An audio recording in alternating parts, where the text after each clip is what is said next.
সম্মানিত মুসল্লিয়ান,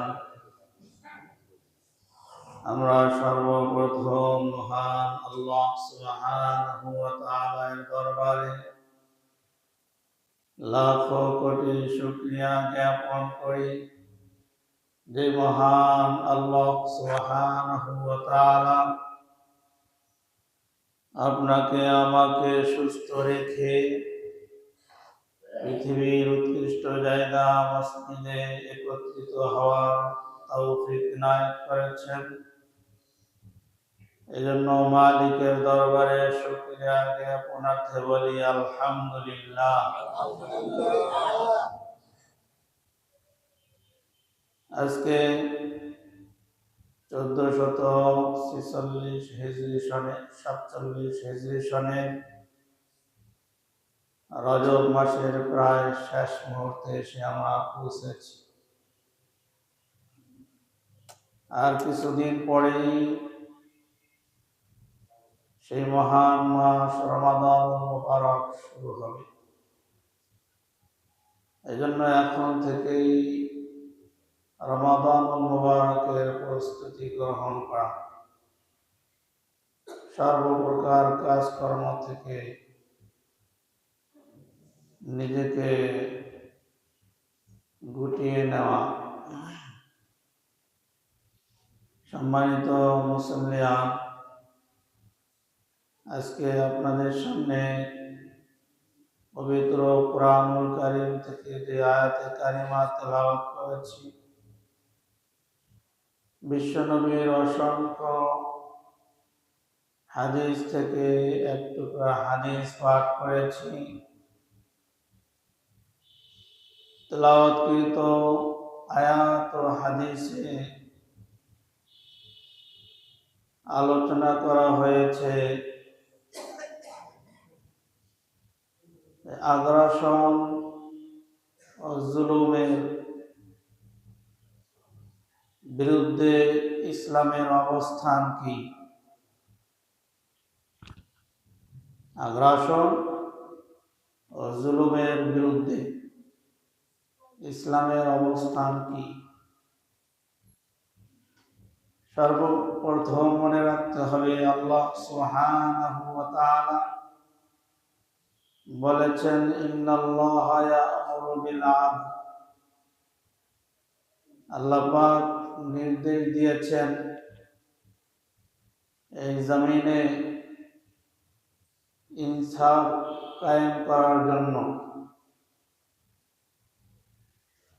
ইনসাফ বুঝি আমরা, ইনসাফ সারাটা জীবনই খালি স্লোগান দিলাম, ইনসাফ ইনসাফ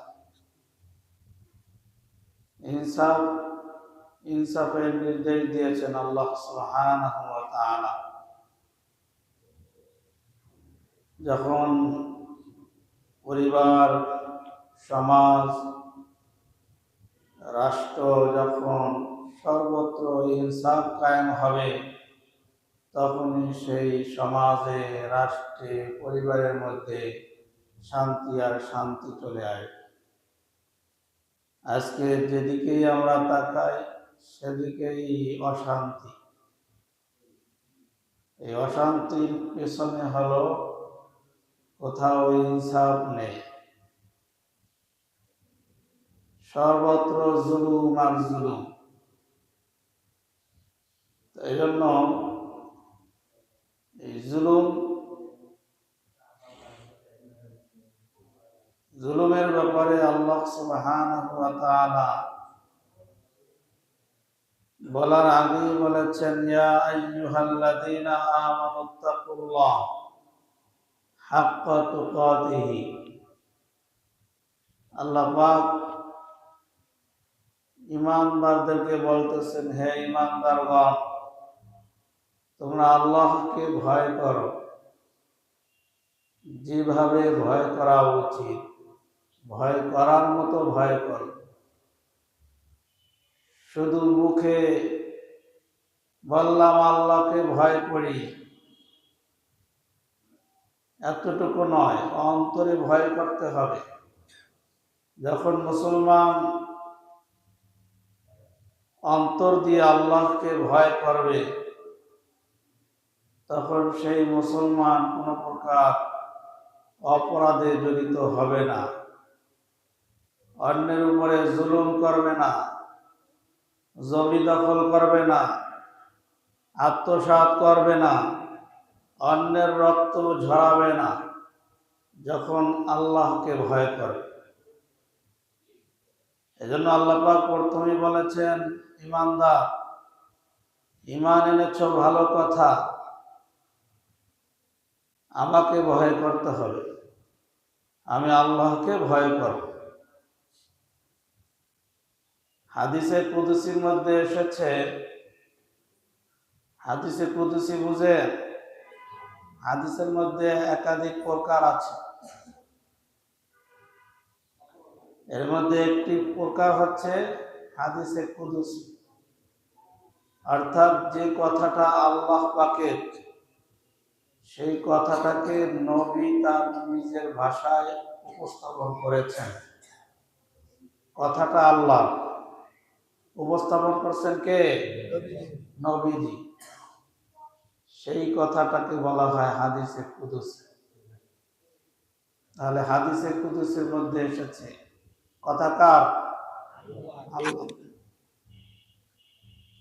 বলতেছেন, ইয়া ইবাদি হারামতু যুলুমা আলা নাফসি ওয়া জাআলতুহু বাইনাকুম মুহাররামা ফালা তাযালামু। বিশ্বনবী মুহাম্মদুর রাসূলুল্লাহ সাল্লাল্লাহু আলাইহি ওয়াসাল্লাম বলেছেন যে আল্লাহ সুবহানাহু ওয়া তাআলা বলেন, ও আমার বান্দারা, আমি আল্লাহ তাআলা জুলুমকে নিজের উপরে হারাম করে নিয়েছি। জুলুম করা, এই যে বৈশিষ্ট্য, এই যে গুণাগুণ, এই ব্যাপারটাকে আল্লাহ পাক নিজের উপরে হারাম করে নিয়েছেন। ওয়াজআলতুহু বাইনাকুম মুহাররামা, এরপরে বান্দাদের উপরে জুলুম করাকে হারাম করে দিয়েছেন। ফালা তাযালামু, এরপরে ঘোষণা দিচ্ছেন যে তোমরা পরস্পরের উপরে জুলুম করিও না। হাদিসে কুদসির মধ্যে এসেছে। এখন জুলুম বলতে আমরা মনে করি কাউকে অন্যায়ভাবে হত্যা করা। জুলুম বলতে এতটুকুই নয়, জুলুমের সংজ্ঞা অনেক বড়। জুলুম অর্থ অন্যের সম্পদ দখল করা। জুলুম বলতে অন্যের সম্পদকে আত্মসাৎ করা। জুলুম বলতে অন্যের রক্তপাত ঘটানো। জুলুম বলতে আমানতদারির খেয়ানত করা।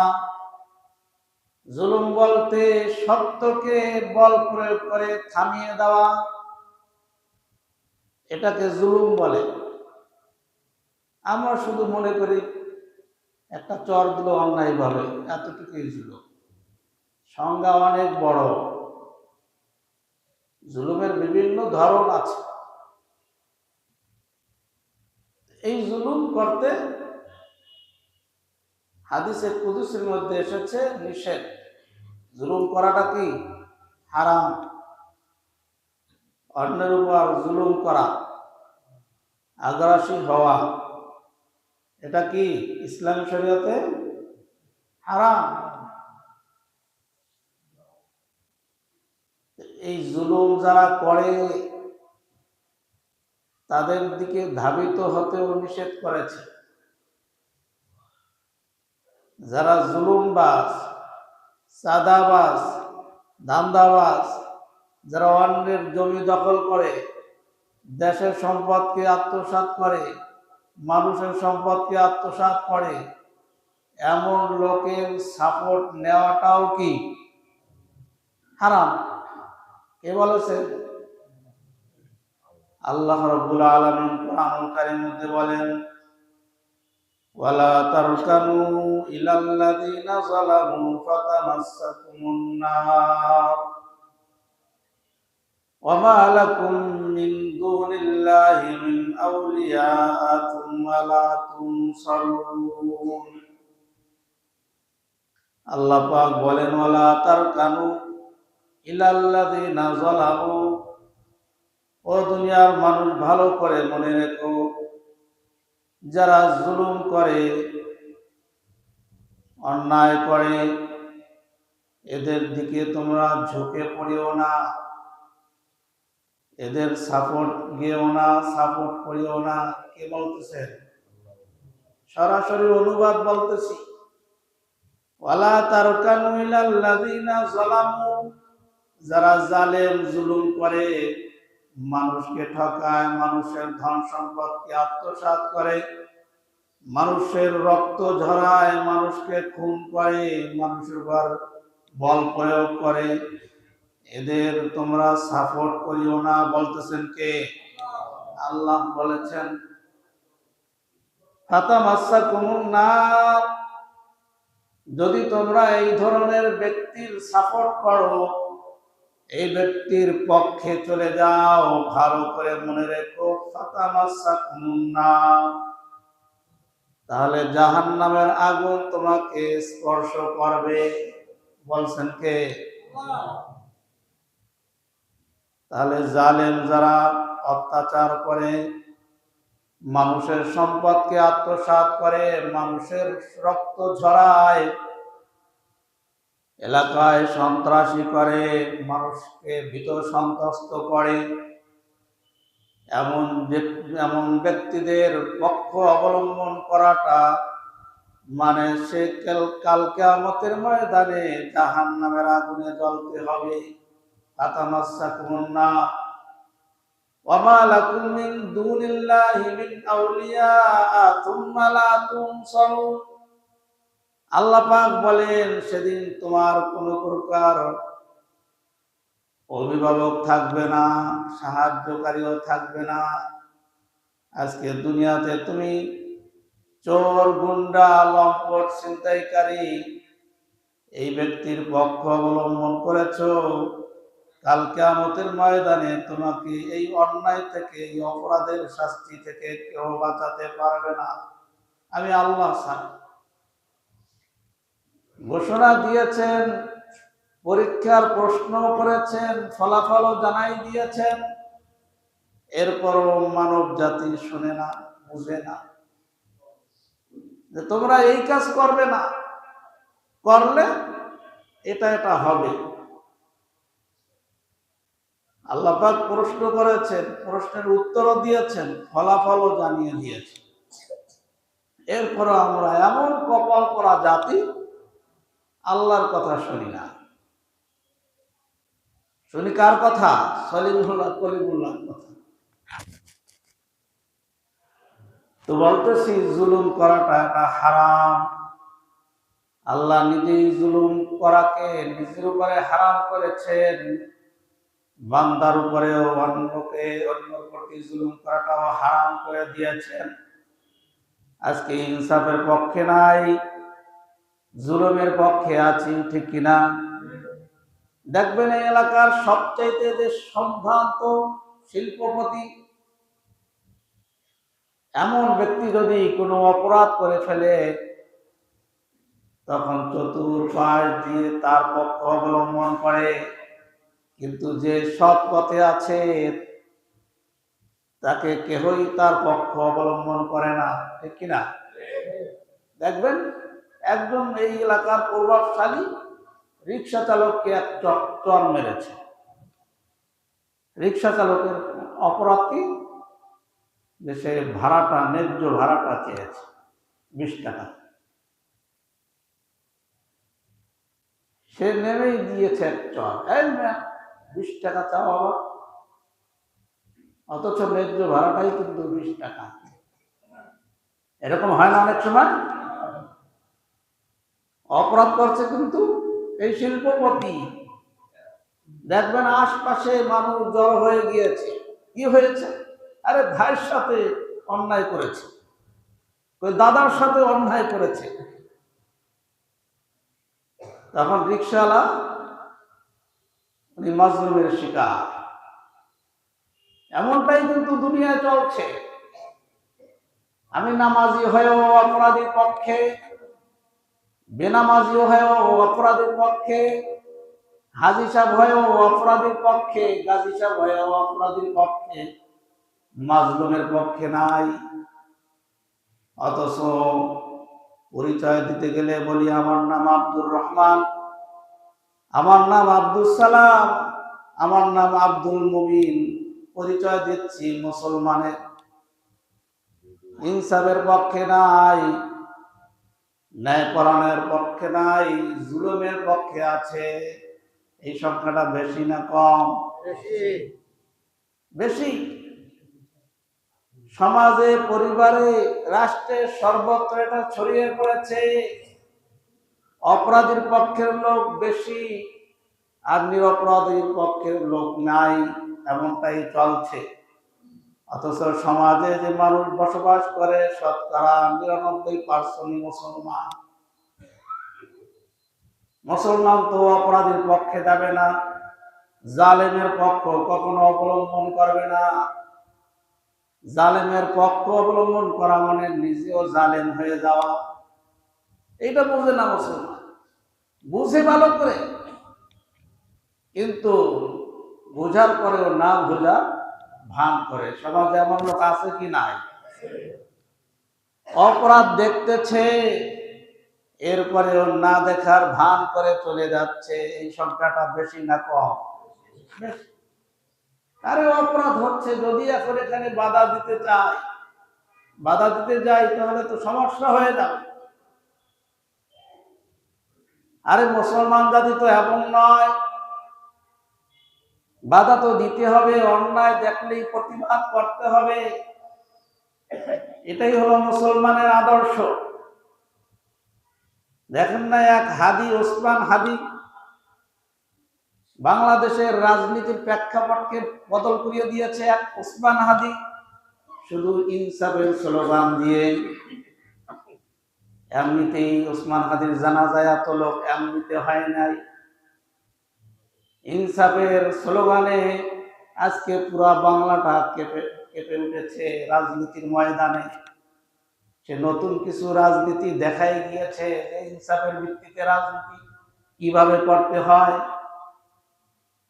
আরে মুসলমান, তুমিও একা নেমে যাও ইনসাফের পক্ষে। খালেদ বিন ওয়ালিদ রাদিয়াল্লাহু আনহু একাই কিন্তু নেমে গিয়েছিলেন। ইসলামের বিজয় হয়েছিল কিনা? তুমি কি বলো? আরে কোন লোক নাই, আমি একা একা কি করব?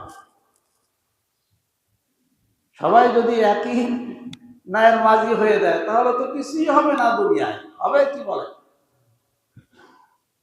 নিজে সাহস নিয়ে নেমে যেতে হবে হকের পক্ষে, তখনই হকের বিজয় আসবে। খালি মুখে মুখে বললেই হয় না। তো বলতেছিলাম, জুলুম করা যাবে না, যারা জুলুম করে তাদের পক্ষ অবলম্বন করা যাবে না। মুসলমান জাতি জুলুম দেখলে, অত্যাচার অনাচার দেখলে নীরব থাকবে, এটা ইসলাম শিক্ষা দেয় না। ইসলাম শিক্ষা দেয় অন্যায় অবিচার দেখলে তার প্রতিবাদ করবে, প্রতিরোধ করবে। আমা লাকুম লা তুকাতিলুনা ফি সাবিলিল্লাহি ওয়াল মুস্তাদাফিনা মিনার রিজালি ওয়ান নিসা। আল্লাহ পাক কোরআনুল কারীমের মধ্যে স্পষ্ট জানিয়ে দিয়েছেন, তোমাদের কি হলো? অসহায় নারী, অসহায় পুরুষ যাদের উপরে জুলুম চলছে, তোমরা তাদের পক্ষ অবলম্বন করো না কেন? তাদের পক্ষে যুদ্ধ করো না কেন? এভাবে প্রশ্ন করেছেন কোরআনুল কারীমের মধ্যে। তোমরা অপরাধী দেখলে তার পক্ষ অবলম্বন করো। বড় ভাই, কোটিপতি, লাখপতি, এর পক্ষ অবলম্বন করো। আর অসহায় দরিদ্র মানুষ যারা নিপীড়িত হচ্ছে, নির্যাতিত হচ্ছে, এমন লোকের পক্ষে তোমরা কেন থাকো না? আল্লাহ পাক প্রশ্ন করেছে। এই জন্য আল্লাহ পাক বলতেছেন না, তোমরা হকের পক্ষে পক্ষে থাকবে, যেখানেই দেখবে অন্যায় অবিচার সেখানেই তোমরা রুখে দাঁড়াবে। এই ঘোষণা কার? আল্লাহ পাকের ঘোষণা। আজকে মুসলমান নামদারি কিন্তু হকের পক্ষে নাই।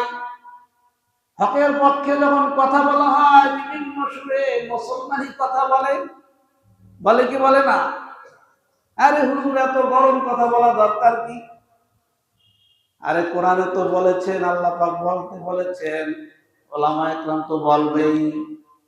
মানার দায়িত্ব হলো তোমার, তুমি মানলে লাভবান, লাভ না মানলে তুমি কিয়ামতের ময়দানে ধরা খাইবা।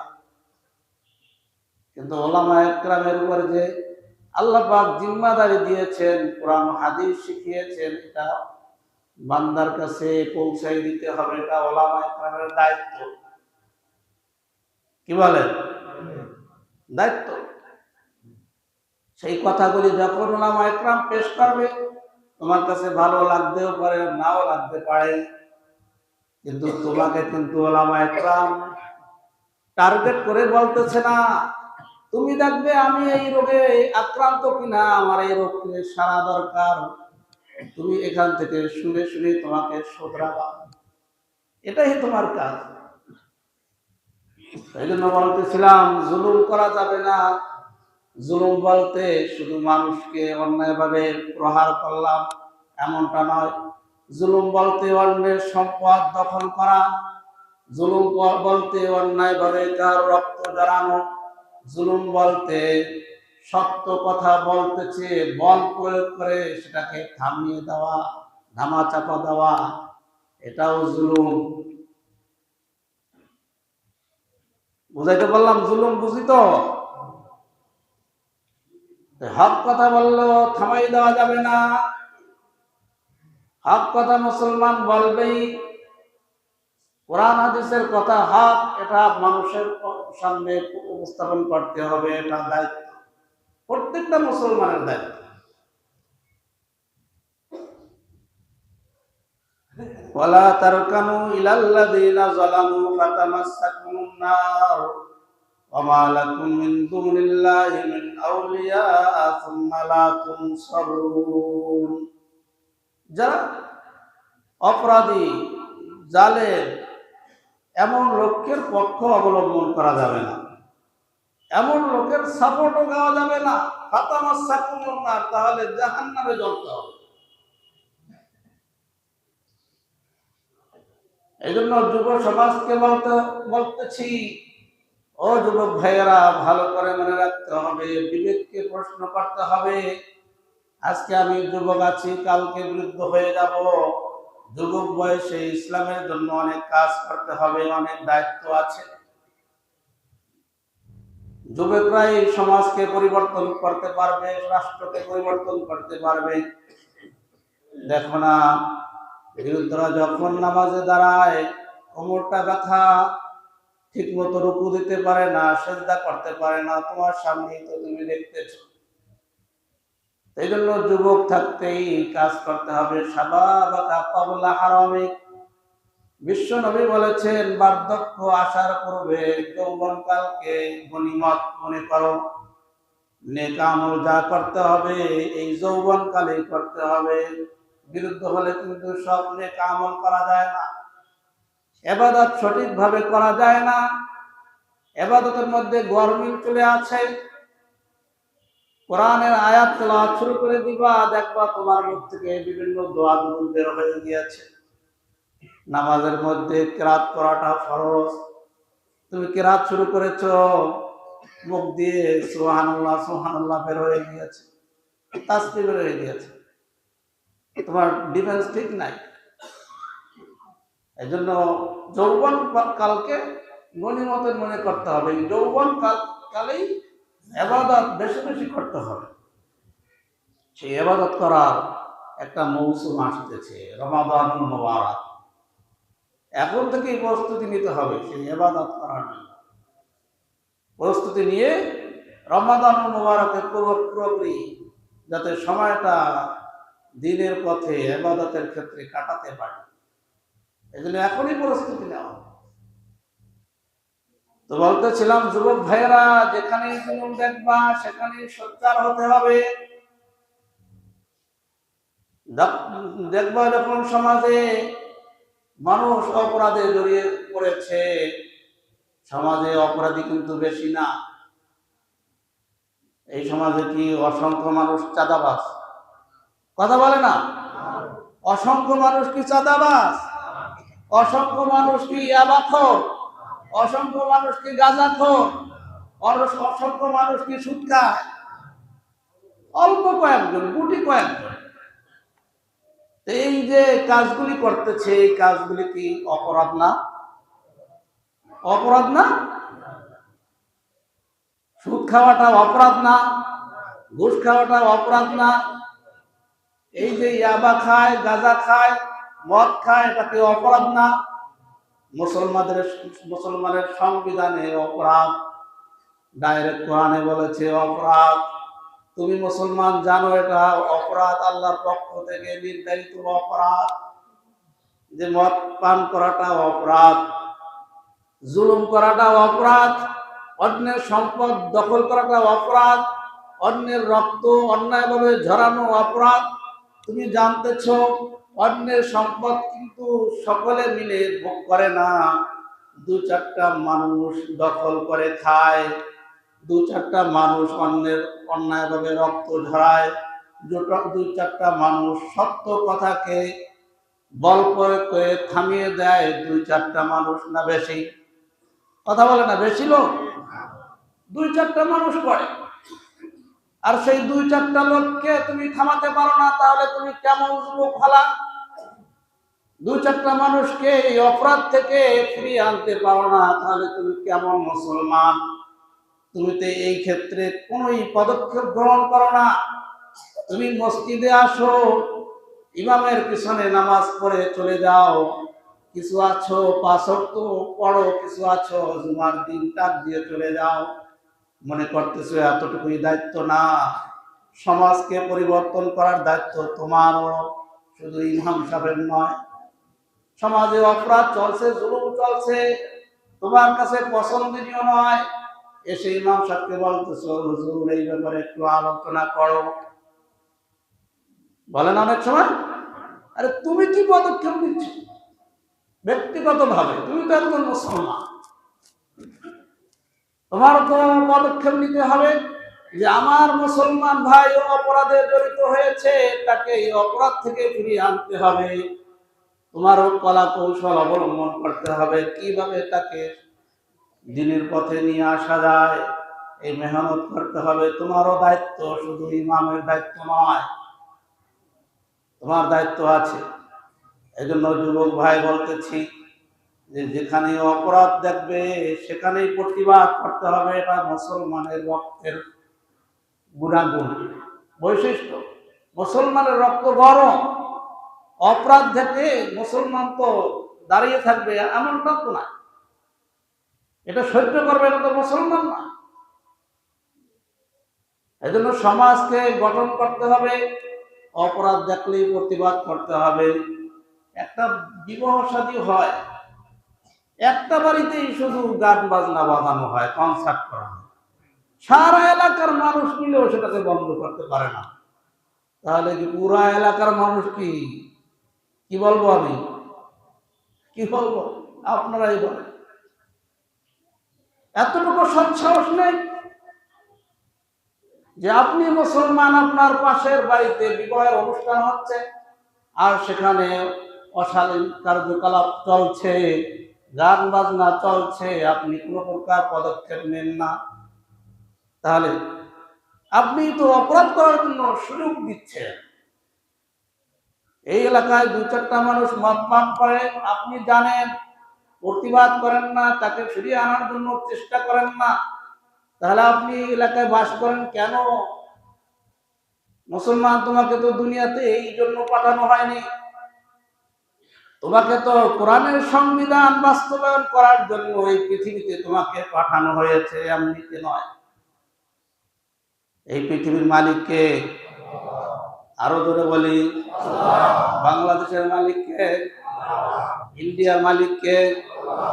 আল্লাহ এই কথাটা তুমি মুখ থেকে বলতেছো, বারবার বলতেছো যে এই জমিনের মালিক আল্লাহ, আসমানের মালিক আল্লাহ, সারা পৃথিবীর মালিক আল্লাহ, তুমি এই কথাটা স্বীকার করো। এই কথাটা স্বীকার করো না, কাইনিল হুকমি ইল্লা লিল্লাহ, যে জমিন আর আল্লাহর, আসমান আল্লাহর, হুকুমত আল্লাহর হবে। এই জমিনে হুকুমত চলবে আল্লাহ, কি বলে? এই কথাটা বিশ্বাস করো না কেন? জমিন আল্লাহর, বাড়ি আল্লাহর, হুকুম কি সলিমুল্লাহ কলিমুল্লাহ চলবে? আল্লাহর হুকুম বাস্তবায়ন করতে হবে। এই জন্যই তোমাকে বান্দা পাঠিয়েছে। আমা খালাকুল জিন্না ওয়াল ইনসা ইল্লা লিয়াবুদুন। মানব এবং দানবকে সৃষ্টি করেছেন আল্লাহ পাকের দাসত্ব করার জন্য। তো দাসত্ব করবে কি? নিয়ম পদ্ধতি আছে না দাসত্ব করার? গোলামি যে করবে, সে গোলামি করার তো পদ্ধতি আছে। আল্লাহর কদমে সিজদা দিবা, এই সিজদা কিভাবে করতে হবে বিশ্বনবী বাতলিয়ে দিয়েছেন না? এটা তো ইবাদত। জমিনে কিভাবে চলতে হবে কোরআন তো বলে দিয়েছে, আল্লাহ বলে দিয়েছেন এভাবে চলো, এভাবে রাষ্ট্র চালাও, সমাজ চালাও, মসজিদ চালাও, মাদ্রাসা চালাও, পরিবার চালাও। আল্লাহ সব বলে দিয়েছেন, এরপরে আল্লাহর হুকুমকে বাস্তবায়ন করি না। সলিমুল্লাহ কলিমুল্লাহ হুকুমকে বাস্তবায়ন করার জন্য আপ্রাণ চেষ্টা করতেছে, কিন্তু আল্লাহ পাকের সংবিধানকে বাস্তবায়ন করার জন্য একটু মেহনত করি না। অথচ নামের শুরুতে হাজি অমুক, নামের শুরুতে আব্দুল সালাম, আব্দুল কালাম, এভাবে লিখতেছি মুসলমান, কিন্তু সংবিধান ছাড়া, সংবিধান ছাড়া, বাংলাদেশের সংবিধান ছাড়া কোন কোন দল নির্বাচন করতে পারবে? কথা বলেন। সংবিধান মেনে নির্বাচন করতে হয়। তা তুমি নাম মুসলমান দিয়েছ, সংবিধান ছাড়া এমনি সংবিধান না মেনে কবরে দেওয়ার, তোমাকে গ্রহণ করে নিবে মুসলমান।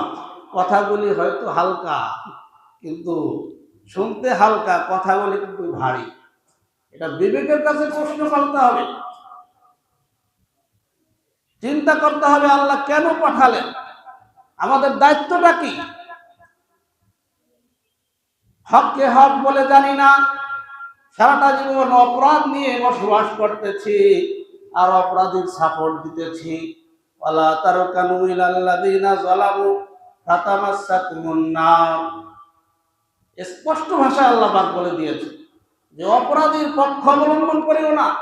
জালেম ভূমি দখল করে অন্যের রক্ত ঝরায়, হক কথাকে বল প্রয়োগ করে থামিয়ে দেয়, এমন লোকের পক্ষ অবলম্বন করেও না। ফাতামাসসাকুমুন নার, তাহলে জাহান্নামের আগুন তোমাকে স্পর্শ করবে, অর্থাৎ জাহান্নামে যেতে হবে। এই জন্য সবসময় হকের উপর থাকবো, হক কথা বলবো তো ইনশাআল্লাহ। আল্লাহ রাসূল সাল্লাল্লাহু আলাইহি ওয়াসাল্লাম বলেছেন, আফজালুল জিহাদি কালিমাতু হাক্কিন ইনদা সুলতানিল জাইর। জিহাদের মধ্যে শ্রেষ্ঠ জিহাদ, জিহাদের মধ্যে সবচেয়ে শ্রেষ্ঠ জিহাদ হচ্ছে শাসকের সামনে হক কথা বলা। হক কথা বলাটা হলো জিহাদের মধ্যে সর্বশ্রেষ্ঠ। কাফেরদের বিরুদ্ধে যুদ্ধ করা, জিহাদ করা। আর যে সকল শাসক ইসলামের বিরুদ্ধাচরণ করে, শাসক বলতে দেশের, রাষ্ট্রের যে প্রধানমন্ত্রী, রাষ্ট্রপতি, এতটুকুই নয়, সর্বক্ষেত্রে যে দল নেতা আছে তার বিরুদ্ধাচরণ করে, হক কথা বলে, এই কথাটা হলো জিহাদের মধ্যে সবচেয়ে শ্রেষ্ঠ জিহাদ। আজকে আমরা কিন্তু একটা ইন্ডাস্ট্রিতে যখন চাকরি করি, এই 5 জন 7 জনের মধ্যে একজনই কিন্তু অপরাধ করতেছে। বস হওয়ার কারণে আমি মুখ খুলি না, এমন লোকের সংখ্যা কম না বেশি? কথা বললেই তো চাকরিটা চলে যাবে। আমাকে তো এই চাকরিটাই বাঁচায়, আমার ফ্যামিলিতে 5 জন 6 জন সদস্য আছে, এই চাকরিটার বদলতে তো আমি চলি, বিদায় আমি আর হক কথা বলি না। এই সংখ্যাটা কম না বেশি? হ্যাঁ, খালি হুজুরদের কাছে এসে বলে হুজুর হক কথা বলেন, হুজুর হক কথা বলেন। তুমি যে ডিপার্টমেন্টের মধ্যে আছো, তোমার বস দিয়ে ঘুষ খাচ্ছে, সুদ খাচ্ছে, তুমি কথা বলো না কেন? তুমি তো মুসলমান, হকের কথা তো তোমার উপরে ফরজ। হক কথা বলতে হবে, হকের পক্ষে থাকতে হবে সর্বদা। যখন এরকম আমরা প্রত্যেকটা মুসলমান দ্বীনের দায়ী হয়ে হকের কথা বলবো, তখনই জমিনে কোরআনের সংবিধান বাস্তবায়ন হবে, নতুবা হবে না। আজকে মসজিদে স্লোগান দিয়ে যাও, হ্যাঁ হুজুর ইসলামের পক্ষে আছি, মসজিদ থেকে বের হলেই দেখবা অপরাধীর পক্ষে 5,000 লোক, তোমার পক্ষে একজন লোক। তুমিও মনে মনে বলবা যে আরে আরে ওদিকেই তো লোক বেশি, আমি একা থাকলে কি লাভ হবে, আরে যাই আমিও তাদের পক্ষে চলে যাই। এমনটা হয় কি হয় না? দেখবেন নির্বাচনের সময় এটা দেখা যায় আমাদের বাংলাদেশে, দেখে না? আরে আমি ইসলামের পক্ষে একটা ভোট দিয়ে কি হবে, এরা তো জয়ী হতে পারবে না, যাই ভোটটা মিস হয়ে যাবে, এখানে ভোটটা দিয়ে দেই। এটাই তো আমাদের বাঙালি করে, করে কি করে না? আরে মুসলমান ভাইয়েরা, তুমি তো একা আছো ইসলামের পক্ষে, কালকে আমাদের ময়দানে বলতে পারবে আমি তো একা ছিলাম, ইসলামের পক্ষে কাজ করেছি, আল্লাহ এর বদৌলতে আমাকে মাফ করে দাও। এই দোয়াটা তো তুমি, এইটা তো আবেদন করতে পারবা। তুমি তো পথই রাখতেছো না আল্লাহর কাছে মাফ চাওয়ার মতো। যাই হোক, আল্লাহ সুবহানাহু ওয়া তাআলা আমাদেরকে জালেমের পক্ষ অবলম্বন না করে নিরপরাধ লোকদের পক্ষ অবলম্বন করার তাওফিক দান করুন। সকলে বলি আমিন। সবসময় আমাদেরকে হকের পক্ষে থাকার তাওফিক দান করুন। সকলে বলি আমিন।